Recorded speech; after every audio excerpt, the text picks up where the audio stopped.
Hi, I'm Dr. P.K. Talwar, cosmetic surgeon, New Delhi, and I'm practicing cosmetic surgery for more than 30 years now. Previously, I was attached to Apollo and Max hospitals, and now I'm running my own cosmetic laser surgery center at Greater Kailash Part 1, New Delhi. हमारे पास एक query आई है और वो जानना चाहते हैं कि कान का जो कार्टिलेज है या सेप्टम का कार्टिलेज है कितने फ्लेक्सिबल हैं राइनोप्लास्टी के लिए। तो देखिए वो फ्लेक्सिबल से उनका क्या मतलब है मुझे नहीं पता, अमृतपाल जी मुझे नहीं पता आप फ्लेक्सिबल आपका क्या मतलब है। अगर आप देखेंगे तो ये जो कान का कार्टिलेज है काफ़ी फ्लेक्सिबल है, सॉफ्ट है, इसको हम मोल्ड कर सकते हैं जब काटते हैं। मैंने कुछ वीडियो भी बनाए जिसमें कि मैं ऑरिकुलर कार्टिलेज को निकालते हुए मैंने दिखाया है, तो उस दृष्टि से आप देखेंगे तो ये काफ़ी फ्लेक्सिबल है। लेकिन इसकी अपनी प्रॉब्लम्स हैं ईयर कार्टिलेज की, इसकी एजेस बहुत शार्प होती हैं, कई बार डालने के बाद दिख सकती हैं, तो उनको छुपाने के लिए कुछ अलग तरह की टेक्निक्स का हमें इस्तेमाल करना पड़ सकता है।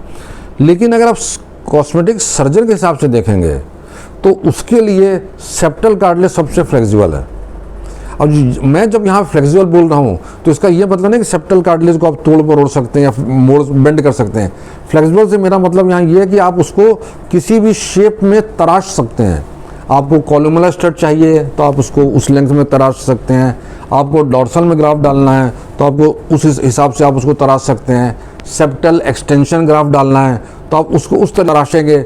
और ये यूजुअली जो होता है इनकी एजेस वगैरह इस तरह से दिखती नहीं हैं जैसे कि ईयर कार्टिलेज वगैरह की दिखती हैं, तो आप इनको टिप ग्राफ्ट में भी यूज़ कर सकते हैं।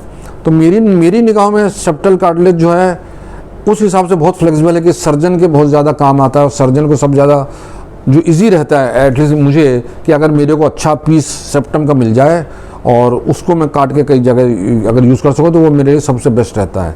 और अगर वो नहीं मिलता तो नेचुरली फिर और ये ईयर कार्टिलेज है, रिब कार्टिलेज वगैरह होते हैं, तो सेप्टम कार्टिलेज सर्जरी के हिसाब से ज़्यादा फ्लेक्सिबल है। हालांकि कॉमन आदमी यही कहेगा कि देखिए कान मुड़ रहा है, खींच रहा है, तो ये ज़्यादा फ्लेक्सिबल है। लेकिन मैंने कहा इनकी एजेस दिख सकती हैं, कुछ इनके साथ टेक्निकल प्रॉब्लम होती है जिनको मैं एंड रिजल्ट बनाने की छुपाना पड़ सकता है। तो आपका जो प्रश्न है उसका मेरे हिसाब से उत्तर है कि सेप्टल कार्टिलेज सर्जन के लिए ज़्यादा फ्लेक्सिबल है और वो उसमें ज़्यादा अच्छा रिजल्ट दे सकता है अगर उसको अच्छा बल्क मिल जाए। नहीं मिलता तो फिर नेचुरली उसकी सेकेंड चॉइस ईयर या रिब कार्टिलेज हो जाती है। तो मुझे उम्मीद है कि आपने जो पूछा है और जो मैंने बताया है तो हम लोग शायद एक दूसरे को थोड़ा बहुत समझ पाएँ इस बारे में। और इससे अगर आपको राइनोप्लास्टी रिलेटेड और भी कोई क्वेरी है तो आपका स्वागत है, आप हमारी टीम से संपर्क करें। हमें बड़ी खुशी होगी हमेशा की तरह आपके किसी प्रश्न का उत्तर देने में। और अगर आपको वीडियो पसंद आया तो कृपया से लाइक और सब्सक्राइब करना ना भूलें। Thank you very much.